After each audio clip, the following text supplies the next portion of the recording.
예수와 나대기 369번째 너희는 나를 누구라 하느냐. 마태복음 16장 15절. 이르시되 너희는 나를 누구라 하느냐. 갈릴리 위쪽 가이사라 필립보는 로마 황제를 숭배하는 도시였습니다. 예수님은 그곳에서 제자들에게 사람들이 나를 누구라 하느냐고 묻습니다. 제자들은 선지자 중에 하나라고 말한다고 대답합니다. 예수님은 다시 제자들에게 너희는 나를 누구라 하느냐 묻습니다. 베드로가 주는 그리스도시요 살아계신 하나님의 아들이라고 대답합니다. 예수님은 그에게 그것을 알게 하신 이는 혈육이 아니요 하늘에 계신 내 아버지라고 말씀합니다. 베드로의 고백은 하나님께서 주신 계시요 은혜였습니다. 우리가 예수님을 어떤 분으로 알고 믿느냐는 구원에 대단히 중요합니다. 하지만 하나님 아버지께서 예수님을 깨닫게 해주시지 않으면 우리가 예수님을 하나님 아버지와 동등한 아들 하나님으로 믿기는 어렵습니다. 그런데 베드로는 예수님을 메시아로 고백했지만 예수님이 유대인들에게 잡혀 협박당하자 예수님을 모른다고 부인합니다. 부활하신 예수님은 베드로에게 조반을 먹이시고 새롭게 질문합니다. 내가 나를 사랑하느냐? 그는 주님께서 아신다고 대답합니다. 우리는 믿음이 약하여 넘어지고 절망할 수 있습니다.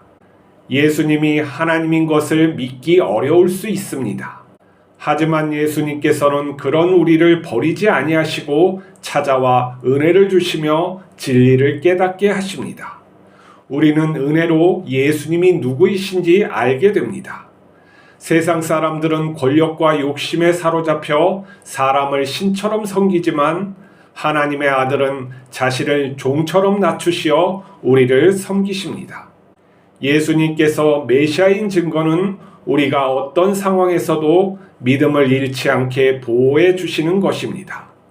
우리가 예수님을 믿는 것은 하나님의 전적인 은혜입니다.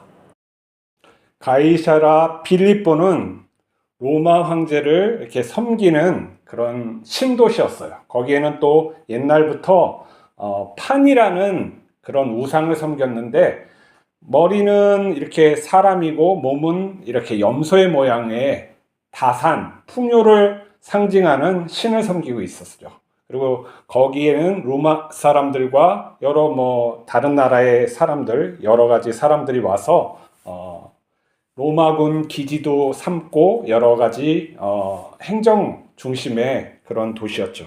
그곳에서 이제 예수님과 제자들이 가서 복음을 전하시고 그 사람들이 이렇게 예수님을 이렇게 보고 있을 때 예수님이 이제 조금 있으면은 십자가에서 죽으셔야 되는 그런 일이 있죠. 그래서 제자들에게 나를 어떻게 생각하는지 좀 확인하고 싶어서 물으셨던 것 같아요.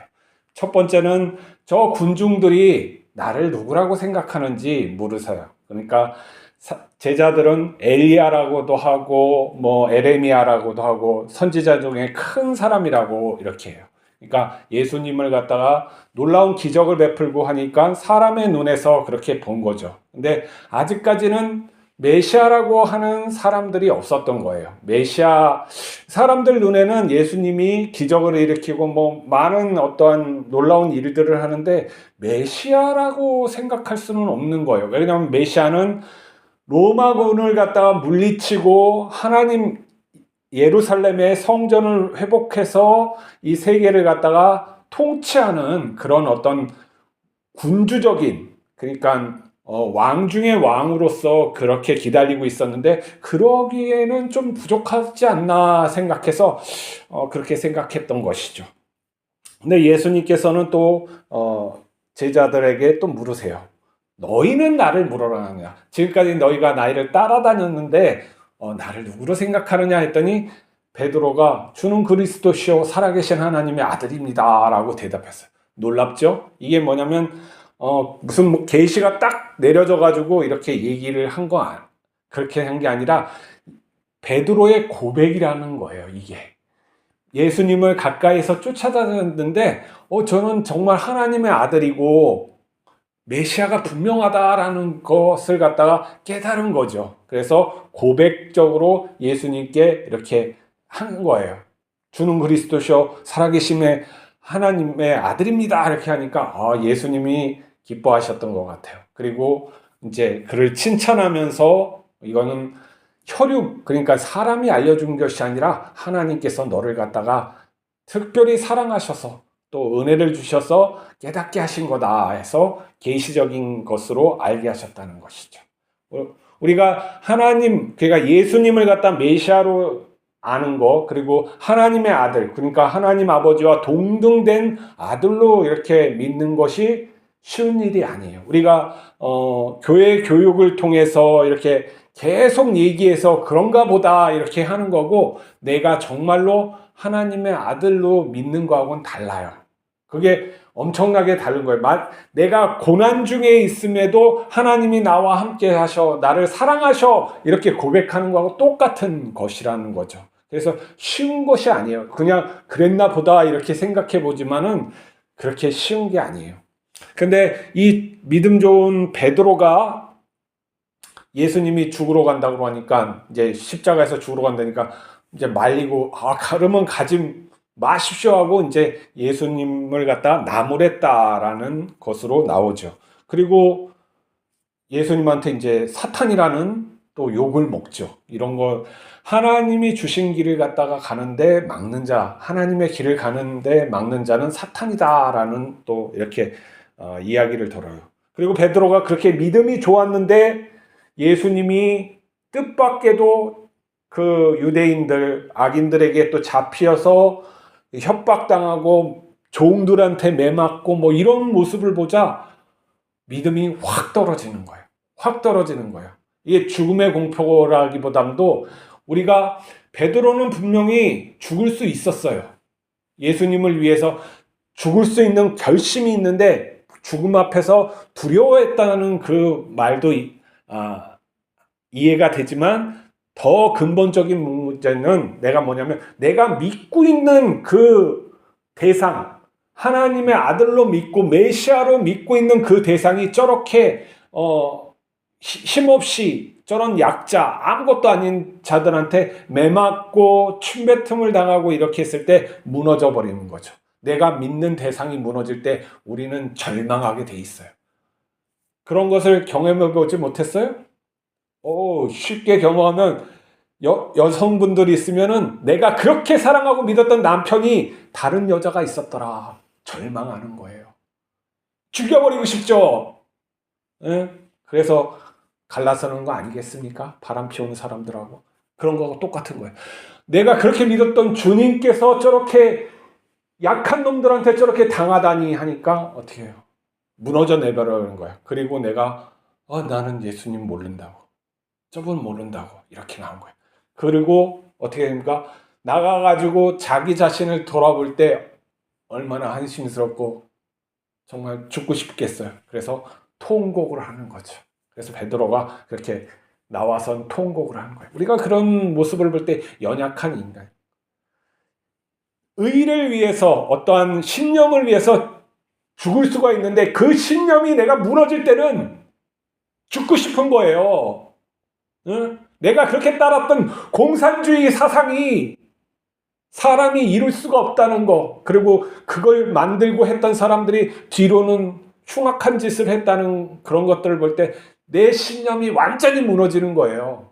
그것을 갖다가 무너뜨리지 않기 위해서 나는 외면을 할 수가 있는 거죠. 그게 바로 인간의 신념이라는 거예요. 근데 베드로는 이게 놀라운 거예요. 정직했다는 거예요. 사람이 정직하니까 그런 거죠. 사람이 거치 없고 자기 신념으로 그런 사람이 아니라 진짜로 보고 느끼고 했던 걸로 내가 믿던 거예요. 예수님이 나를 사랑해주고 또 기적을 베풀고 정말 메시아다운 면모를 갖다 보여줬기 때문에 내가 그렇게 믿은 거죠. 내 신념으로 믿는 게 아니에요. 근데 그것을 갖다가 내 신념의 내 믿음의 그런 것들이 아닌 모습을 보여줄 때 나는 절망했던 것이죠. 우리가 그런 경험이 있을 수가 있어요. 신앙으로 해서 내가 주를 위해서 죽겠나이다 하고 열심히 따라갔는데 내가 원하는 그런 일들이 정말 의로운 일인데, 이거 교회를 위해 한 건데, 선교를 위한 건데 이루어지지 않고 나는 정말 무시당하고 어떤 세상의 쓰레기 같이 보였을 때 나는 절망할 수가 있는 것이죠. 자, 우리는 그래서 예수님께서는 죽었지만 다시 부활한 거예요. 부활한 예수님을 근데 베드로는 만나는데 약간 마음이 꺼리낌이 있는 거죠. 뭐냐면 난 배신자니까. 지금 주변 사람들이 문제가 아니라 내가 마음적으로 정직한 사람이니까 그런 거예요. 깨름직하고 아유 내가 이렇게 부활할 줄 알았으면 내가 그런 말 하는 게 아니었는데 이제 면목이 없는 거예요. 근데 예수님께서는 그래도 그를 사랑하시는 거예요. 왜? 순수하고 정직하니까 아이처럼 믿으니까 정말 그런 거예요. 내가 신념의 문제가 아니라 이건 정말 그 대상에 대해서 정말 진정으로 위하는 것이죠. 그러니까 우리가 도덕적인 것을 배워가지고 하는 것이 아니라 정말 아버지를 사랑하고 정말 어머니를 사랑해서 내가 우러나오는 효성을 하는 거랑 똑같은 거죠. 진실이 있는 사람이에요. 근데 예수님께서 그것을 알고 회복시켜 주잖아요. 그러면서 다시 물어요. 이번에는 어떻게 물어요? 네가 나를 사랑하느냐? 사랑해요! 이렇게 대답하는 거예요. 사랑하니까. 그거는 내가 내 자신이 아니까. 하지만은 저렇게 할 수 있느냐 할 땐 네가 나를 위해서 죽을 수 있느냐? 그런 질문을 할 때 주께서 나를 아신나이다. 그렇게 또 겸손한 모습을 보여주는 거죠. 사람이 아주 진실한 사람이에요. 베드로. 조금 이렇게 나서기를 좋아하고 뭔가 이렇게 하지만 사람이 아주 깨끗하고 진실한 사람이라는 것을 알 수 있고 왜 그가 수제자가 됐는지를 알 수 있는 것이죠. 자, 예수님의 메시아 되면 무엇이냐면 그러한 연약한 자들, 그러한 우리를 갖다 받아주셨다는 거예요. 우리가 절망할 수 있고 믿음에서 떨어지고 할 때도 그런 것을 다 아시고 받아주시고 기꺼이 그렇게 절망하고 떨어졌을 때 그와 함께 동행하시며 그의 믿음을 회복시켜 준다는 거예요. 그리고 자신을 따를 수 있게 격려하고 능력을 베풀어 주시고 그래서 결국에는 예수님을 닮은 성자가 되는 것이죠. 우리가 그러한 믿음의 경주를 가고 있는 것이죠. 내 자신을 뒤돌아보십시오. 내가 예수님을 어떻게 고백하고 있나? 정말 주를 위해서 죽겠나이다. 이거 할 수 있어요. 할 수 있어요. 그렇지만은 내 연약한 모습도 있다는 것을 잊지만 내가 언제든지 무너질 수도 있는 것이죠. 그 연약함, 그 무너지는 것을 예수님께 아셨기 때문에 깨어서 기도해라. 네가 마음은 원하지만 네 육신은 약하다. 네 정신은 약하다라는 거죠.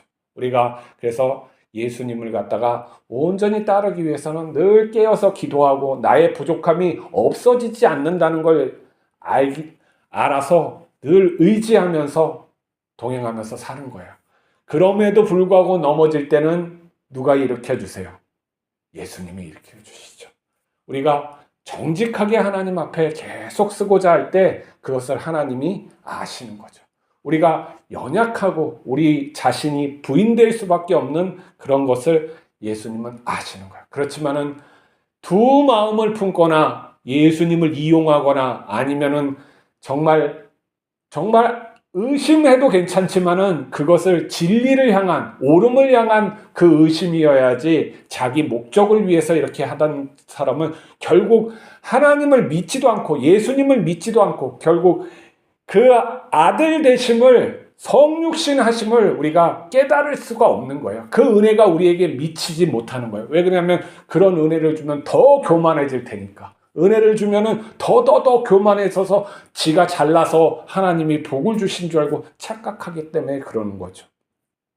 정말 은혜라는 것은 정말 은혜를 내가 받았다는 것은 정말 겸손해진다는 거예요. 그리고 오직 예수 그리스도만이 높임을 받는 게 합당하다는 것을 알게 되는 거고 내가 정말 그런 모습이 어떤 모습이냐 하니까 자기도 모르게 예수님을 닮아 있는 모습이 되는 것이죠. 그래서 우리가 하나님으로부터 다시 태어나서 살아가는 그러한 존재구나 해서 이제 내가 내 인생을 쭉 돌아볼 때 하나님의 은혜로 내가 되어진 거구나라는 것을 알게 되죠. 그래서 진리도 알게 되고 하나님께도 감사하게 되고 그 하나님이 나와 영원히 함께해서 지켜주신다는 것을 내가 더 깊이 이해함으로 내가 이 세상에 휘둘리지도 않고 평안을 가지고 살아갈 수 있게 되는 것이죠. 그래서 너희는 나를 누구나 하나 할 때 각자의 대답이 있는 거예요. 주님이십니다. 내 생명이십니다. 내가 사랑하는 분이십니다. 나를 지켜주시는 분입니다. 그게 뭐예요? 여호와 하나님입니다. 주는 여호와 하나님입니다. 이런 고백을 우리가 다 하길 바랍니다. 기도하시겠습니다. 거룩하신 하나님 아버지, 우리를 사랑하여 주셔서 우리를 불러주시고 자녀 삼아주시고 성장시켜 주심을 감사합니다. 우리가 넘어질 때, 그리고 우리가 그렇게 가고 싶지만은 또 그렇게 가지 못했을 때도 하나님 우리를 버리지 아니하시고 또 이해해 주시고 품어주신 그 은혜가 우리를 이렇게 만들었습니다. 우리가 늘 깨어서 하나님 잘 따라갈 수 있게 하여 주시고, 그리고 우리의 고백이, 예수님을 향한 고백이 진실해져서 그리고 더 깊어져서 나의 하나님까지 고백할 수 있는 그러한 믿음 되게 하여 주시옵소서. 함께 하옵소서. 우리 주 예수 그리스도 이름으로 기도하옵나이다. 아멘.